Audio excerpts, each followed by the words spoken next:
Good morning, everyone. I'm excited to welcome you all to today's presentation. We'll be exploring the fascinating world of lakes, starting with what they are and where their water comes from. Our first slide introduces the topic.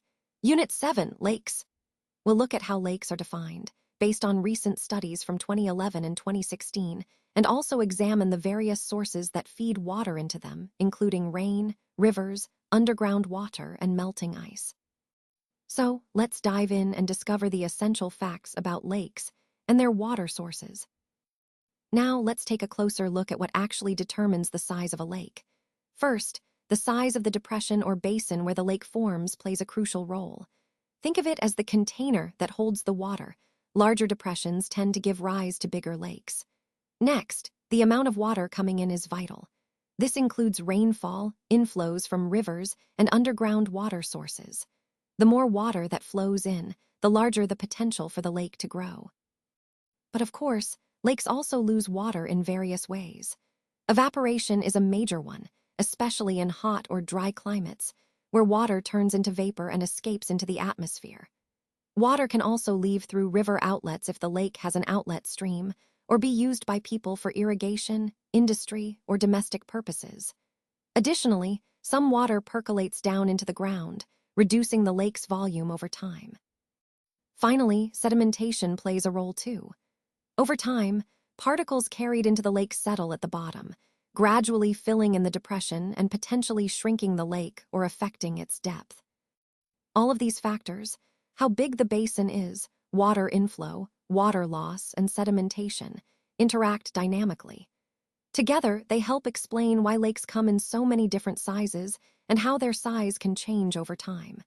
This understanding is key as we explore the formation and evolution of lakes in our broader discussion. Let's talk about why some lakes remain fresh despite the presence of salts in the environment.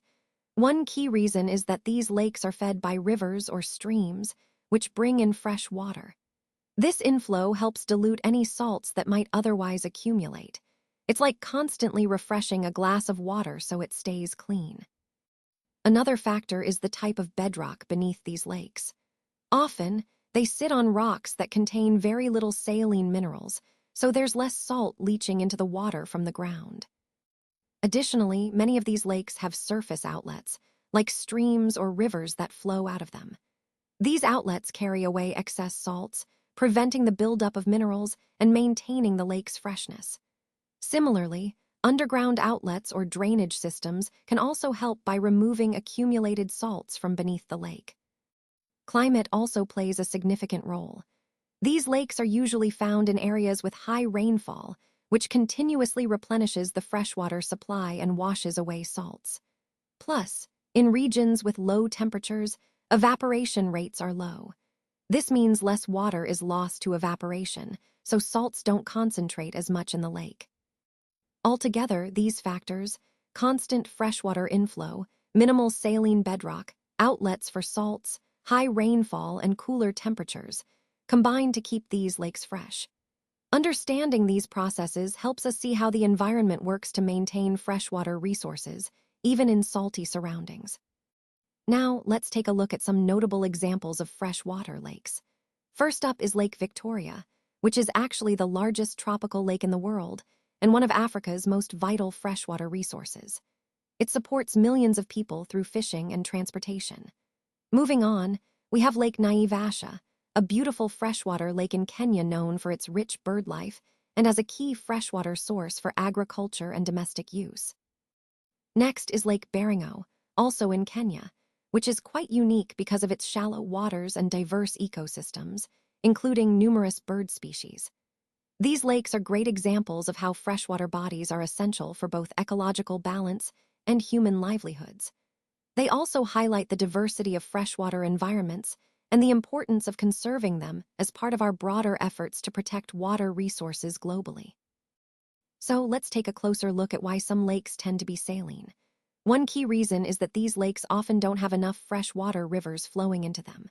Without a steady influx of freshwater, the salt content can build up over time.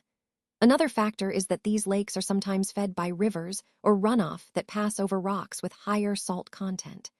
This means that as water moves over these rocks, it picks up minerals and salts, which then accumulate in the lake. You might also notice that many of these lakes lack outlets, no streams or rivers flowing out. This is important because without an outlet, the salts and minerals become concentrated as water evaporates. Speaking of evaporation, high evaporation rates are a big contributor too. When water evaporates quickly, the salt that's left behind becomes more and more concentrated, leading to higher salinity levels. Some lakes sit atop salt-bearing rocks underneath. When these rocks dissolve into the water, they release salts directly into the lake, further increasing salinity. Lastly, underground water sources can also play a role. If the groundwater feeding into these lakes contains high concentrations of salt, it can significantly affect the lake's overall salinity. All these factors interplay in shaping the salinity of lakes, and understanding them helps us grasp the broader picture of salt accumulation and the unique environments these lakes create. Now, let's look at some notable examples of saline water lakes as of 2021. These lakes are fascinating because they are rich in minerals and salts, which create unique ecosystems. Starting with Lake Magadi, this lake is located in the Rift Valley and is known for its high salt concentration, making it an important site for sodium salts. Moving on to Lake Nakuru, famous for its flamingos and alkaline waters, which support a variety of bird life and algae.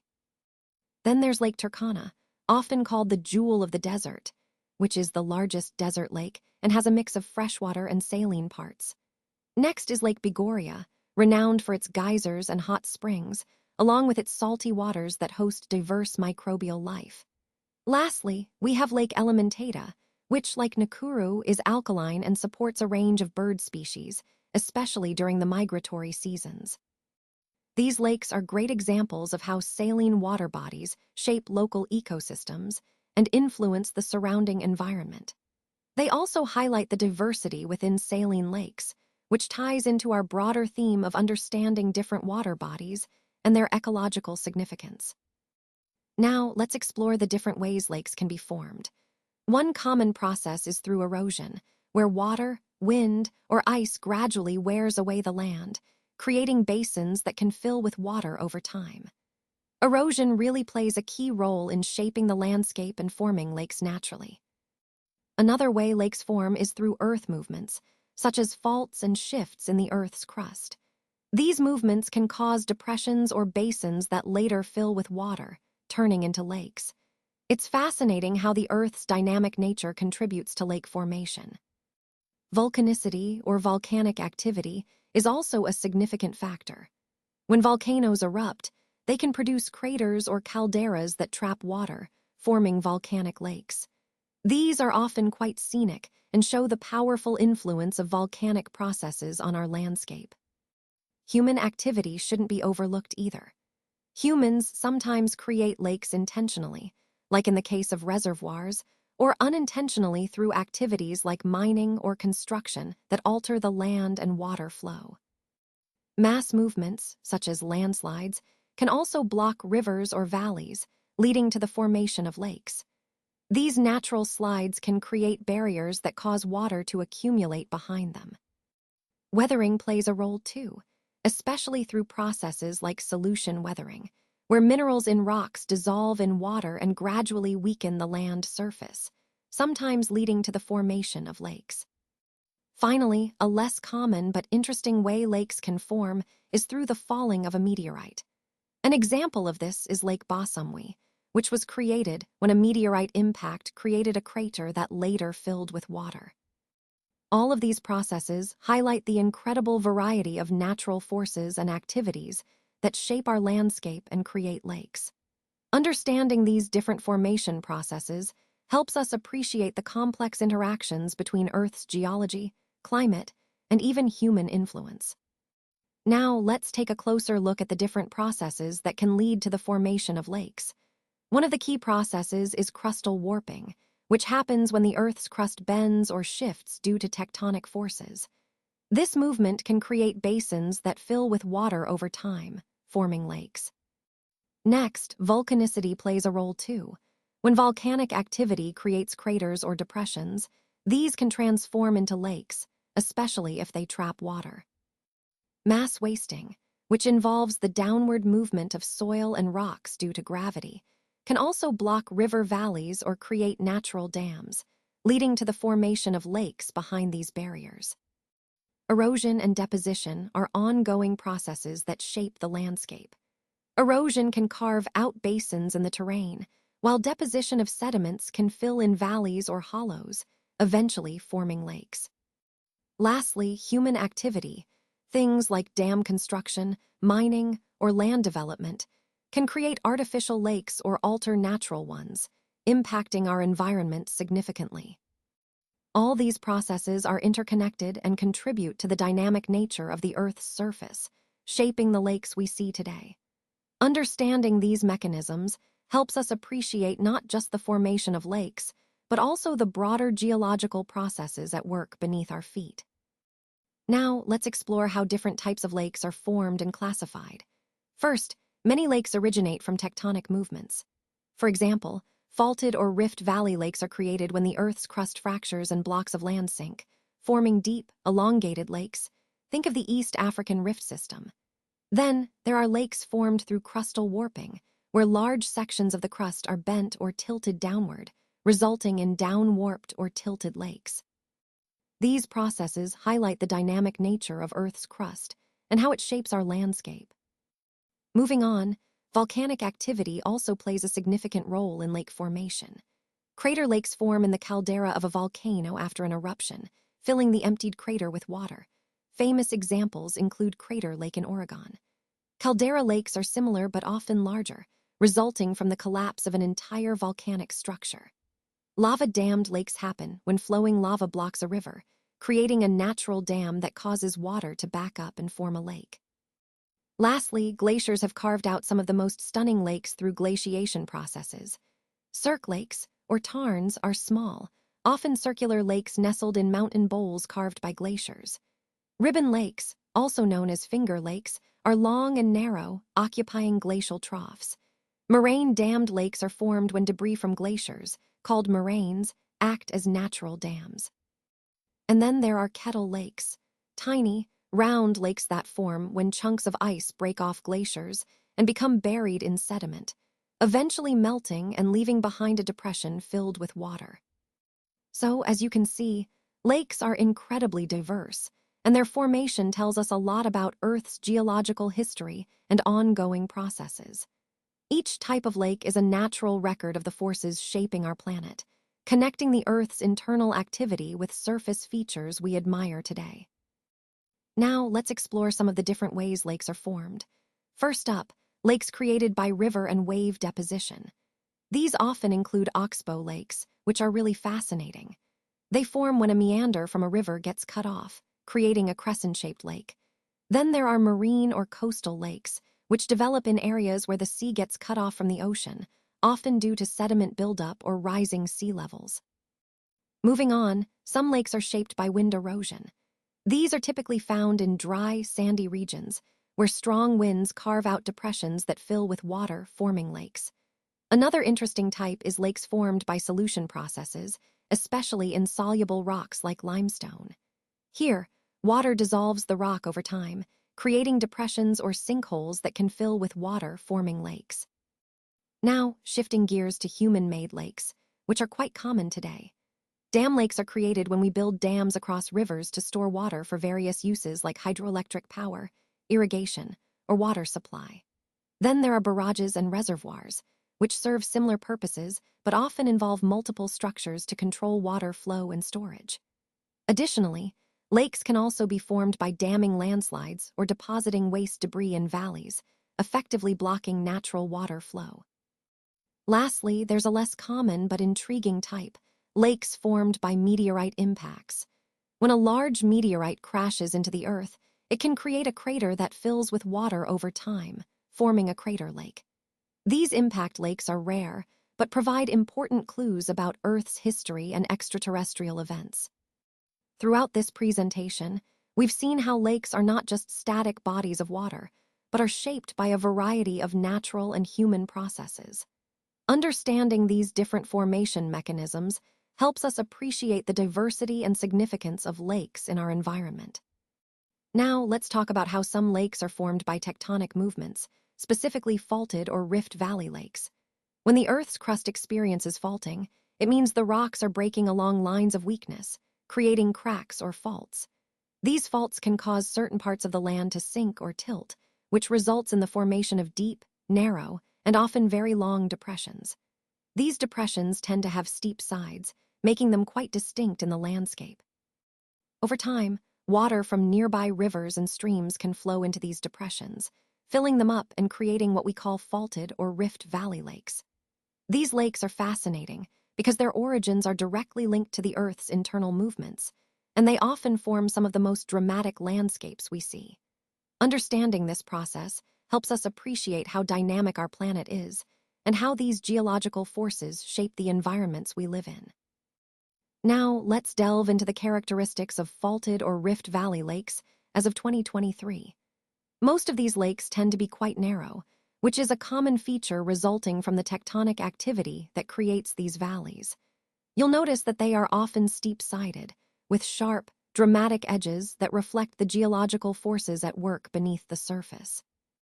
In terms of depth, many of these lakes are very deep, although there are some that are relatively shallow. This variation in depth can influence the lake's ecosystem and how it interacts with its surroundings. Another interesting aspect is their salinity. Most of these lakes are salty, which is typically due to their isolated nature. Many lack outlets, so salts and minerals accumulate over time. However, some of these lakes are freshwater, which makes them quite unique in their ecological makeup. You'll also find that many faulted lakes are long and elongated, following the fault lines themselves. This shape is a direct reflection of the tectonic movements that formed the valleys. Lastly, a significant number of these lakes lack outlets, meaning they don't drain into rivers or oceans.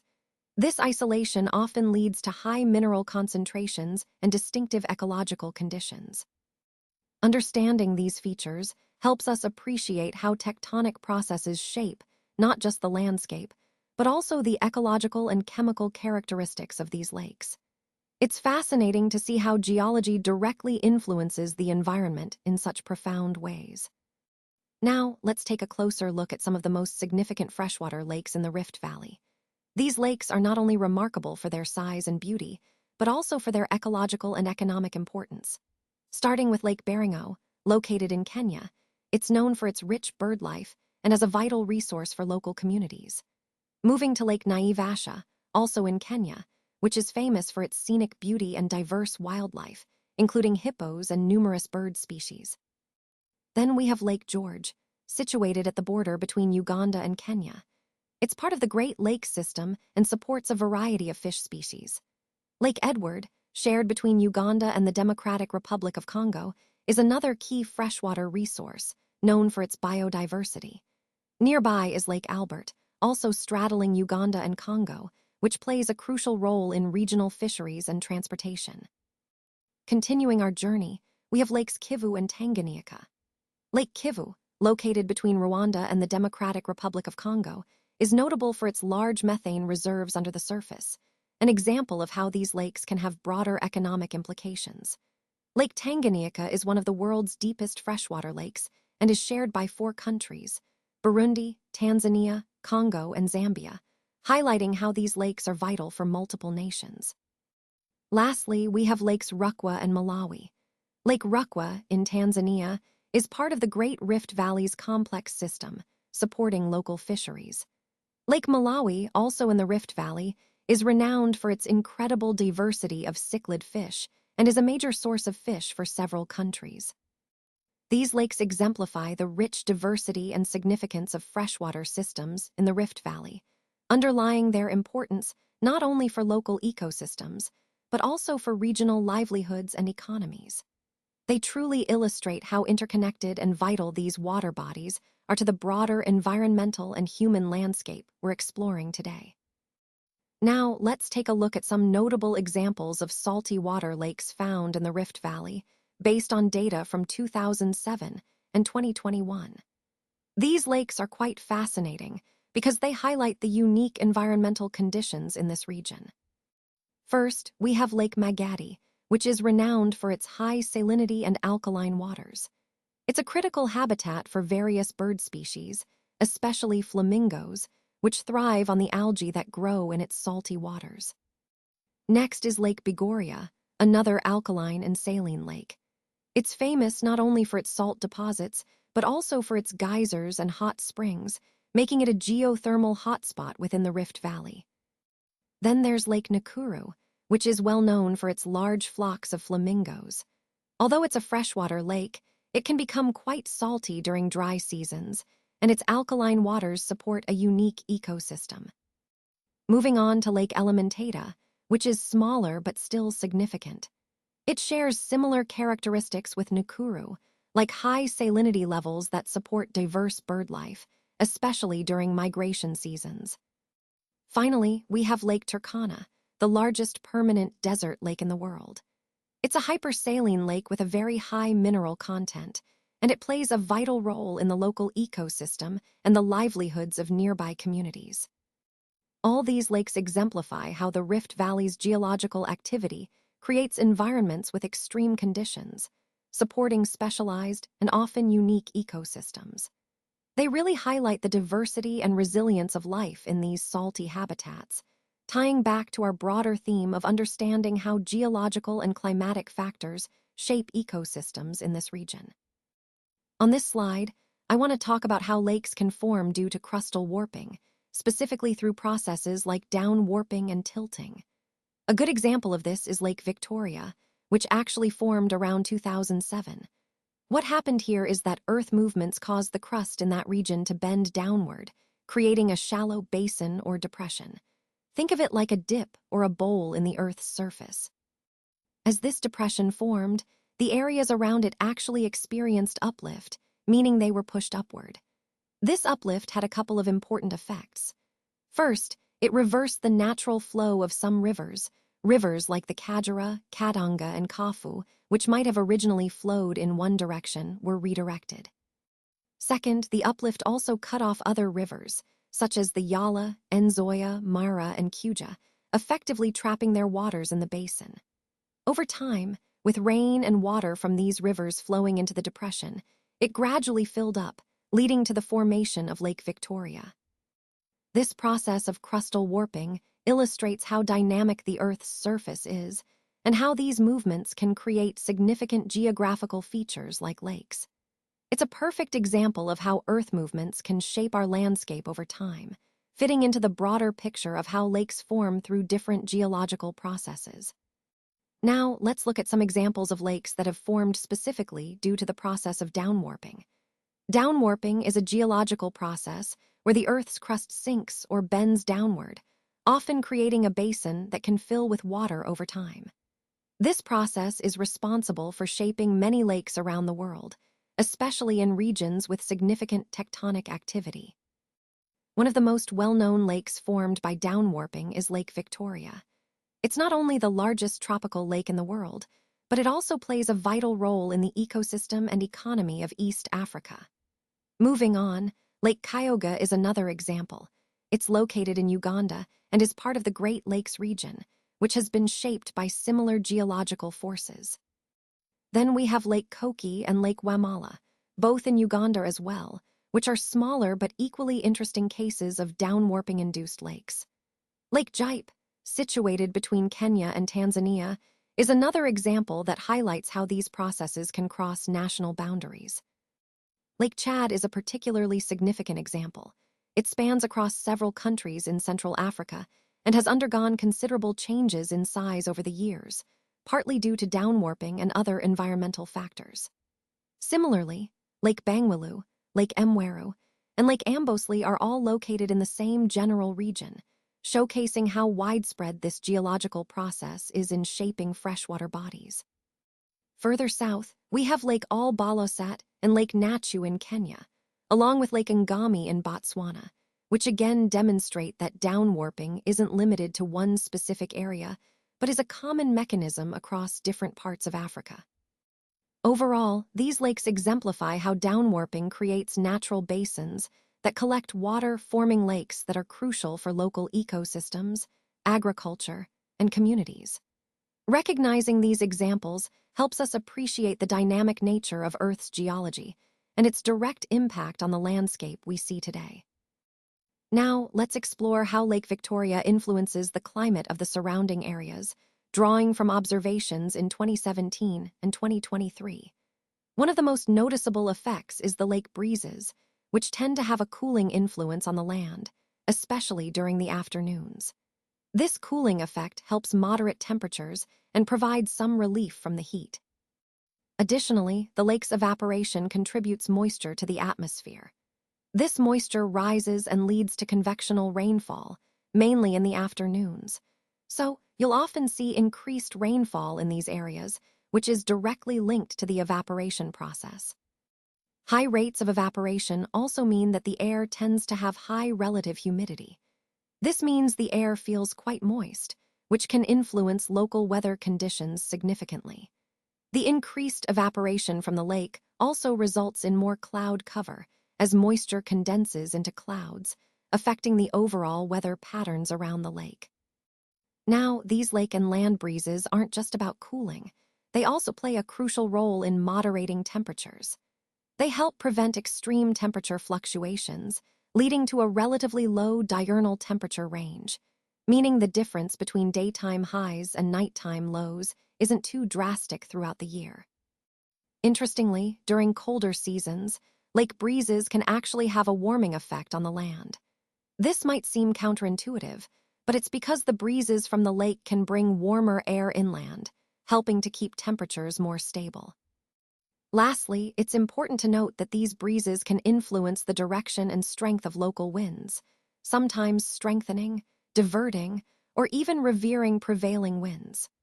All these interactions between the lake and the land help shape the local climate, making it more moderate and less extreme than it might otherwise be. In essence, Lake Victoria plays a vital role in shaping the local climate by influencing temperature, rainfall, humidity, and wind patterns around the region. Now, let's take a closer look at the characteristics of lakes that are formed by downwarping. These lakes tend to have very wide basins, which means they cover large areas but are generally quite shallow. You can think of them as broad, expansive depressions in the Earth's surface.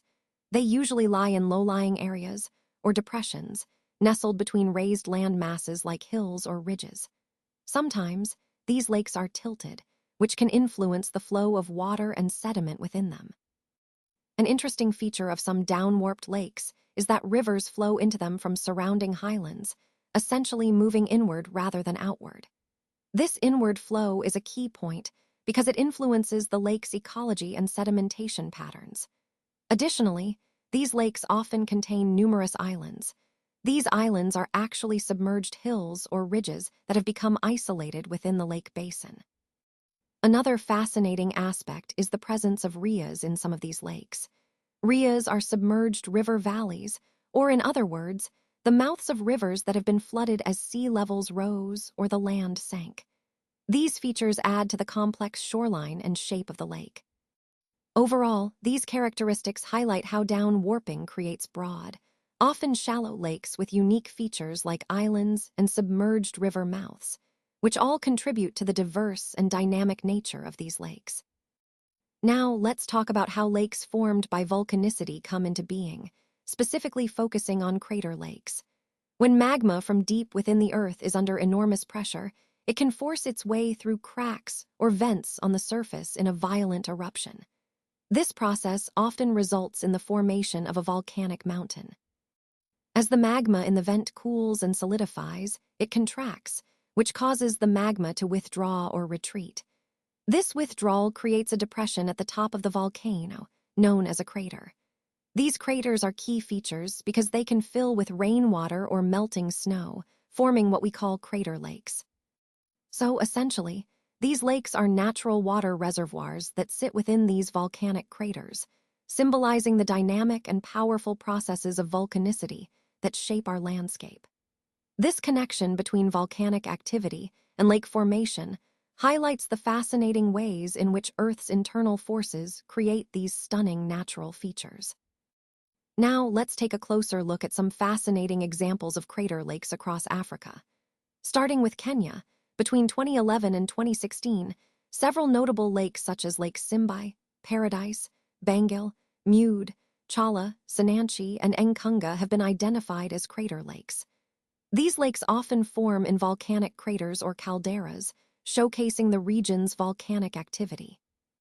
Moving over to Uganda, we find lakes like Katwe, Bunyampaka, Nyamanyuka, and Nkugutu, each with unique geological histories. For example, Lake Katwe is famous for its salt production and its volcanic origins. In Ethiopia, Lake Shala stands out as a prominent crater lake, situated within the Ethiopian Rift Valley, which is a hotspot for volcanic activity. Tanzania also hosts crater lakes such as Lakes Duluti and Ngozi, each with their own distinct features. And in Cameroon, you have Lakes Wum, Nyos, and Oku, with Lake Nyos being particularly well known for its limnic eruptions, those sudden releases of carbon dioxide that can be quite dangerous. It's also important to note that some crater lakes, especially those formed as a result of explosive volcanic activity, are called maars.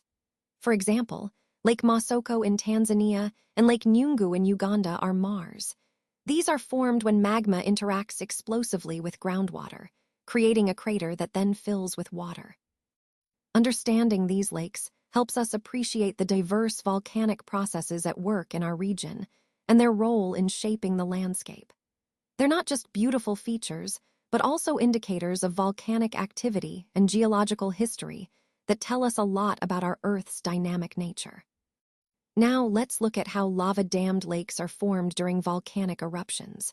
When a volcano erupts, it can eject lava onto the Earth's surface, and sometimes that lava flows into a nearby river valley. As the lava cools down, it solidifies and effectively creates a natural barrier, what we call a lava dam. This dam blocks the natural flow of the river, causing the water to back up and accumulate behind it. Over time, this backed-up water forms a narrow, winding lake known as a lava-dammed lake. These lakes are quite fascinating because their formation is directly linked to volcanic activity and the lava's interaction with the landscape. There are several notable examples around the world. In Uganda, we have lakes like Buniani, Mutanda, Kayumba, and Kijimbolola. These are all examples of lava-dammed lakes formed by volcanic activity. At the Rwanda-Uganda border, Lakes Ruhondo and Bulura also owe their origin to similar processes. Moving to the Democratic Republic of Congo, Lake Kivu is another prime example, with a history rooted in volcanic activity. In Ethiopia, Lake Tana stands out, and in Madagascar, Lake Idisi is another interesting case. These lakes not only tell us about the volcanic history of their regions, but also highlight how volcanic processes can shape our landscape in profound ways. Understanding these formations helps us appreciate the dynamic relationship between volcanic activity and the landscape, which is a key theme in our overall look at natural geological processes. Now let's look at how caldera lakes form. Deep beneath the Earth's surface, magma is under intense pressure, and it finds its way through cracks or vents towards the surface.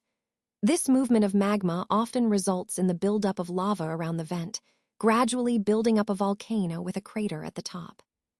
Over time, volcanic eruptions can occur, or sometimes the summit of the volcano might sink or collapse. This process creates a large basin or depression known as a caldera. Think of it as a giant bowl carved out of the landscape. Once this depression exists, rainfall or melted water from snow and ice can fill it up, creating what we call a caldera lake. These lakes are fascinating because they often sit in the remnants of ancient volcanic activity, serving as natural reservoirs. Some notable examples include Lake Magadi in the Ngorongoro crater in Tanzania, Lake Shala in Ethiopia, Lake Nyos and Lake Oku in Cameroon, and Lake Aso in Japan. These lakes not only highlight the dynamic geological processes at work, but also offer unique ecosystems and features that make them important both scientifically and environmentally. So, in essence, caldera lakes are the result of powerful volcanic forces shaping the landscape, and they remind us of the Earth's ever-changing nature. Now, let's delve into how glaciers can lead to the formation of lakes, specifically those known as Kori, Tarn, or Cirque lakes. A glacier, as you might already know, is essentially moving ice on the Earth's surface.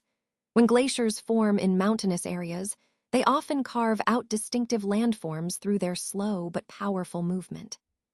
One key process here is the formation of a cirque lake, which begins with snow accumulating in a pre-existing depression on the mountainside. Over time, this snow becomes compacted into ice, creating what's called a cirque glacier. As the glacier develops, it doesn't just sit there. Frost and thaw cycles act on the hollow, gradually enlarging it, and ice abrasion further deepens the hollow. The back wall of this hollow often becomes steepened through a process known as plucking, where the glacier pulls away pieces of bedrock. All these combined actions, erosion, plucking, and frost action, result in the hollow becoming more pronounced and deeper. Eventually, this steep-sided hollow, called a cirque, fills with meltwater from the glacier, forming what we call a cirque lake or tarn. These lakes are fascinating because they are direct evidence of glacial activity and tell us a lot about past climate conditions. So, in essence, glaciation not only shapes the landscape, but also creates unique natural features like these beautiful mountain lakes that we've been exploring. Now let's look at some examples of tarns, which are small mountain lakes formed in cirques. On MT, Kenya, you'll find tarns like Teleki Tarn, Hidden Tarn, and Nanyuki Tarn. These are classic examples of how glaciers carve out basins that fill with water over time. Moving to the Ruwenzori Mountains, similar tarns can be found, showcasing how widespread this process is in different mountain ranges. Next, I want to explain how moraine-dammed lakes form, which is a fascinating part of glacial geology. Imagine a massive ice sheet or glacier advancing into a broad, low-lying valley. As the ice melts, the edges begin to recede, and this melting causes material, like rocks and debris, to be deposited at the glacier's front, forming what we call a terminal moraine. This terminal moraine acts like a barrier across the valley, creating a transverse ridge. As more debris gets deposited, this ridge becomes more prominent and higher. Over time, as the glacier continues to melt, meltwater starts to accumulate behind this ridge, essentially trapping water in the basin. As the ice retreats further towards the snowfield, the meltwaters keep rising behind the moraine barrier, eventually forming a moraine-dammed lake. This process not only highlights the dynamic nature of glaciers, but also explains how many of our mountain lakes originate in these glacial environments. So, in essence, the formation of moraine-dammed lakes is a clear example of how glaciers actively shape and reshape the landscape through their advance and retreat, creating unique features that we can study and appreciate. Now let's look at some examples of lakes formed through glacial processes. On Mount Kenya, we have lakes like Ellis, Tyndall, and Alice, which are classic examples of mountain or valley lakes. Then, we have the Great Lakes, Superior, Huron, Michigan, Ontario, and Erie. These are some of the largest freshwater lakes in the world and are also formed through glacial activity. Moving on to how these ribbon lakes actually form, the process begins with moving glaciers or ice sheets eroding the landscape as they advance. As the glacier moves, it grinds away at the earth materials, rocks and soil, and gouges out long, narrow depressions in the terrain. These depressions are quite distinctive because of their shape. They're long and narrow, following the path of the glacier's movement. Over time, these depressions fill up with meltwater from the glacier itself, as well as rainwater. This accumulation of water creates what we call ribbon lakes. These are beautiful, elongated lakes nestled within the valleys carved by glacial erosion. A specific example of this process is Lake Sacred on the northern slope of Mount Kenya in Meru County. It's a perfect illustration of how glacier activity can shape the landscape and create these stunning, elongated lakes that are not only important ecologically, but also hold cultural significance. So, in summary, ribbon lakes are formed through a combination of glacial erosion, creating long depressions, and the subsequent filling of these depressions with water, resulting in the characteristic narrow, elongated lakes we see in many mountainous regions. Now let's look at how kettle lakes are formed. When an area experiences glaciation, large masses of ice move across the landscape. These glaciers are powerful agents of erosion, carving out the land beneath them and creating circular hollows known as depressions.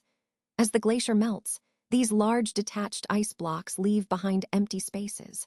Over time, water from the melting ice collects in these hollows, gradually filling them up to form what we call kettle lakes.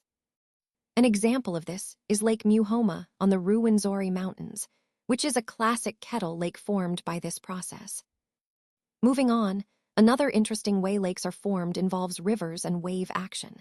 Specifically, let's consider the formation of oxbow lakes. These lakes develop from meandering rivers. As the river flows, it erodes the outer banks of the bends, where the current is strongest, and deposits sediments on the inner banks. Over time, this process causes the bends to become more exaggerated. Eventually, erosion cuts through the narrow land between two bends, creating a new, straighter channel. The abandoned loop of the old meander is left isolated, forming what we call an oxbow lake. These lakes are quite common in flat floodplain regions and show us how dynamic river systems are over time.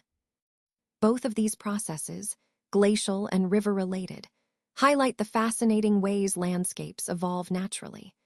They also tie into our overall theme of understanding landform development and the powerful forces shaping our environment. Now let's look at some examples of oxbow lakes. You might have heard of Lake Shakababo, Lake Gambai, Lake Bilissa, Lake Mukunguya, Lake Kamnarok, and Lake Kaniabali. These are just a few examples that help us understand how common and varied these lakes can be. Moving on to their characteristics, most oxbow lakes tend to be shallow. This makes sense because they are often formed in the lower, mature stages of a river when the water slows down and deposits sediments. In terms of size, they can vary greatly. Some are quite small, while others can be surprisingly large. This variation depends on the original river's size and the landscape it flows through. Another key point is that oxbow lakes are quite numerous in certain regions, especially where rivers meander a lot. Their abundance is a direct result of the river's natural course changes over time. Most importantly, many oxbow lakes are temporary. Over time, they can fill in with sediments or reconnect with the main river, transforming again into part of the river system. Lastly, these lakes typically form at the mature stage or in the lower course of a river. That's when the river's energy decreases, allowing these distinctive, curved lakes to develop from abandoned meanders. So, understanding these characteristics helps us appreciate not just their formation, but also their role in the broader landscape and ecosystem dynamics. Now, let's take a closer look at how lagoon lakes form over time, focusing on key stages observed in 2011, 2016, and 2023. What happens first is that sand and shingle, those small particles of gravel and sand, are moved along the coast by a process called longshore drift. Think of it as a gentle conveyor belt that moves sediment sideways along the shoreline. As this sediment reaches the entrance of a bay, it begins to deposit there, gradually building up over time. These deposits form a feature known as a spit, sandbar, or ridge, basically a narrow strip of land extending out from the coast. Over years, continued deposition causes the spit to elongate, stretching further out into the water. Eventually, this process links two headlands, those prominent points of land on either side of the bay, creating a new barrier across the entrance. This barrier is called a bay bar, and it effectively seals off part of the sea from the open ocean. The water trapped behind this barrier becomes what we refer to as a lagoon, an enclosed or semi-enclosed body of water. To give you some real-world context, examples include Lake Ser near Ugua Bay in Bondo and Lake Nabugabo near Bukakata in Uganda. These lakes are perfect illustrations of how natural sediment movement and deposition can lead to the formation of lagoons over time. Now, let's explore how lakes can actually form through wind erosion, specifically in the context of an oasis. Imagine a pre-existing depression in the ground, maybe a small hollow or basin. Over time, persistent wind action exposes this depression to a process called deflation, where loose, unconsolidated materials are removed by the moving air. This effectively clears out the surface, making the depression deeper and sometimes wider. As the wind continues to erode the sides and bottom of this depression through abrasion, it gradually enlarges it. Over time, this erosion can reach down to the water table, the level below which the ground is saturated with water. Once the erosion penetrates this level, water begins to seep out and collect in this depression. And that's where the magic happens. The water pooling in this basin forms a lake, which we often refer to as an oasis. This process highlights how wind-driven erosion doesn't just shape the landscape, but can actually create water bodies that sustain life in arid environments. This mechanism is a fascinating example of how natural forces work together over years, sometimes decades, to forge these vital water sources, tying into the larger theme of landscape evolution and water resource formation. Now let's talk about human-made lakes. These are created when a dam is constructed across a river, and water begins to accumulate behind the dam, forming a large reservoir. We often refer to these as human-made lakes, and they serve many purposes such as hydroelectric power, irrigation, and water supply. For example, in Kenya, we have several lakes formed behind the Seven Forks dams, including Masinga, Gidaru, Kindaruma, Kamburu, and Kayamber. These are vital for the country's electricity generation and water management. Moving to Egypt, there's Lake Nasser, which is on the Nile River. It's one of the largest reservoirs in Africa and was created by the Aswan High Dam. Similarly, in Zambia and Zimbabwe, Lake Kariba was formed on the Zambezi River and is a significant source of hydroelectric power and fishing. In Nigeria, there's Lake Kainji on the River Kainji, which also provides hydroelectric power and irrigation. Mozambique has Lake Cabora Bassa on the Zambezi River, serving similar purposes. Lastly, in Ghana, we have Lake Volta on the Volta River. It's one of the largest artificial reservoirs in the world and is essential for electricity generation and transportation. So, these lakes illustrate how human engineering can transform rivers into reservoirs that support both economic activity and development. They're key examples of how we harness natural resources to meet our needs, while also demonstrating the impact of dam construction on our environment. Now, let's talk about lakes that are formed by a process called solution. These lakes typically develop in regions where limestone or chalk are the dominant rocks. The process begins with rainwater, which absorbs carbon dioxide from the atmosphere, forming a weak carbonic acid. When this acidic water reaches the Earth's surface, it seeps through joints and faults in the limestone or chalk. As the water percolates through these cracks, it reacts chemically with the rock, dissolving calcium carbonate, which is the main component of limestone. Because calcium carbonate is soluble in water, it gets carried away in solution, gradually enlarging the cracks and joints over time. This ongoing process results in the formation of various depressions such as sinkholes, dolines, uvalas, or palges. Sometimes, these depressions fill with rainwater, creating what we recognize as solution lakes. These lakes can be quite striking and are characteristic of karst landscapes. Some notable examples include Lake Ajikoto in Namibia, the Shots or Chots in Morocco, the Etosha Pan also in Namibia, and the Makgadikgadi Pan in Botswana. These natural features highlight the fascinating way in which geological and chemical processes combine over time to shape the landscape we see today. Now, let's look at how lakes can form through mass wasting events. Imagine a huge landslide suddenly rolling down a hillside and spilling into the valley below.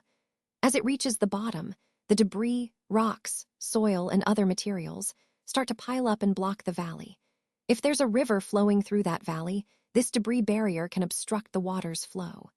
When that happens, the water begins to back up and spread further up the valley. If the valley was originally dry, this backed-up water can accumulate over time, especially during rainstorms, and eventually fill the area, creating a lake. A good example of this is Lake Funjuzi in South Africa, which formed in this way. Now, moving on to lakes formed by meteorite impacts.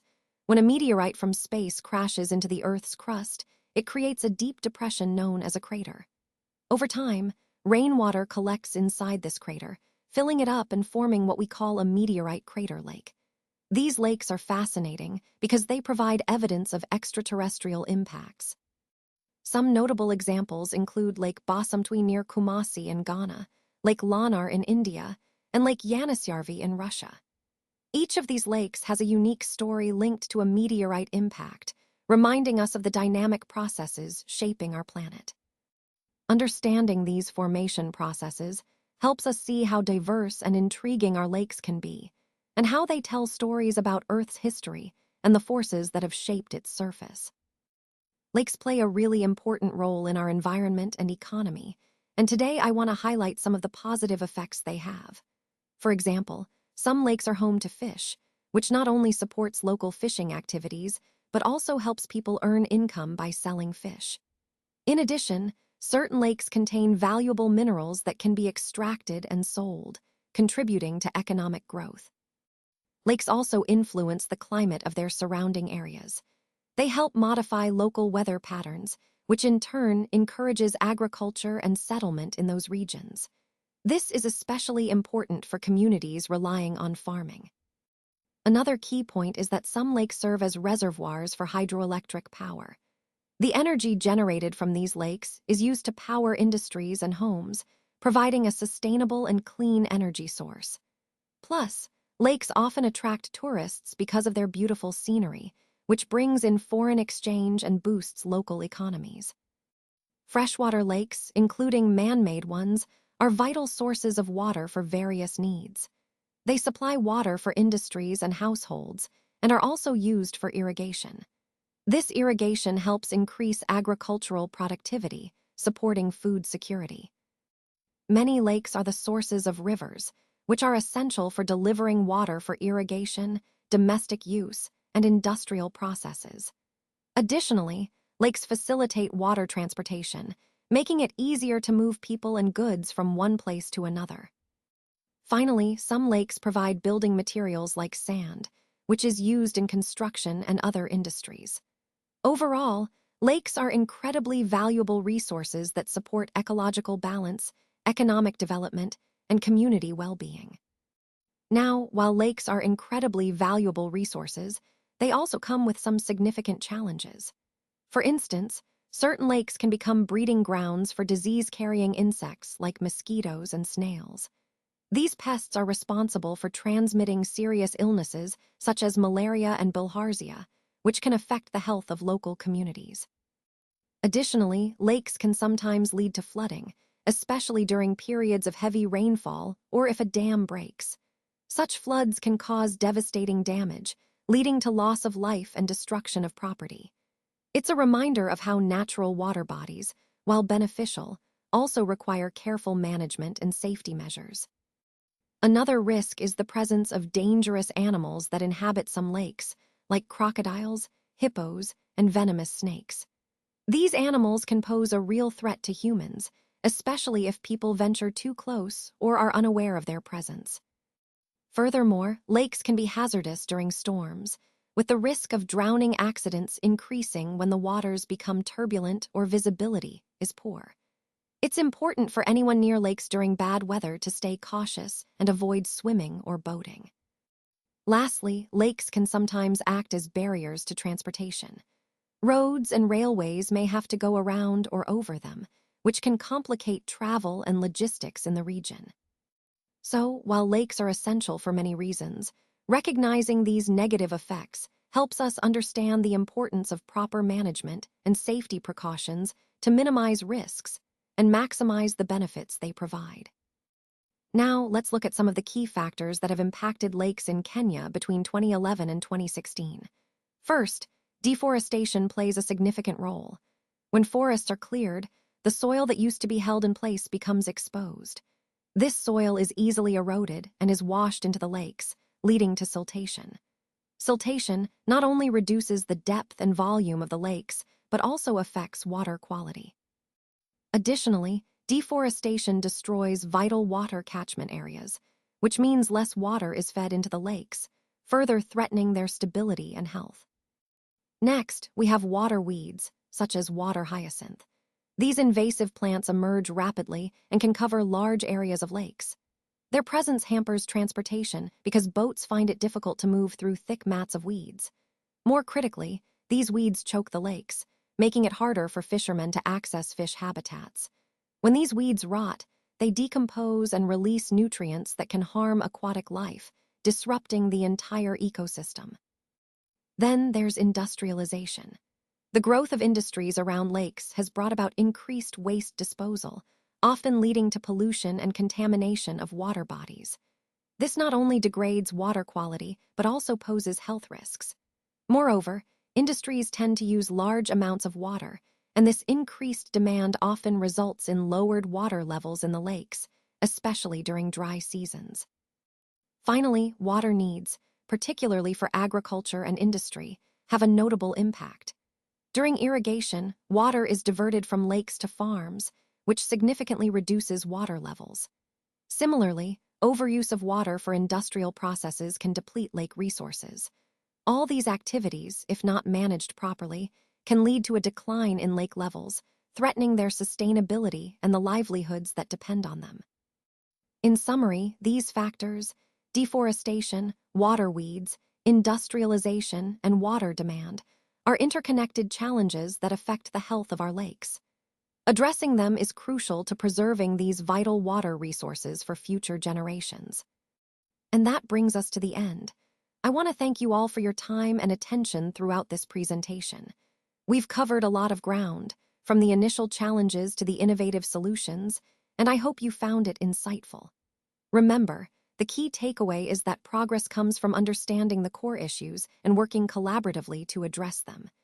Each of us has a role to play in making a positive impact. So, as we conclude, I encourage you to take the ideas and strategies we've discussed and think about how you can apply them in your own work and communities. Thank you again for being part of this journey. I look forward to seeing the great things you will accomplish.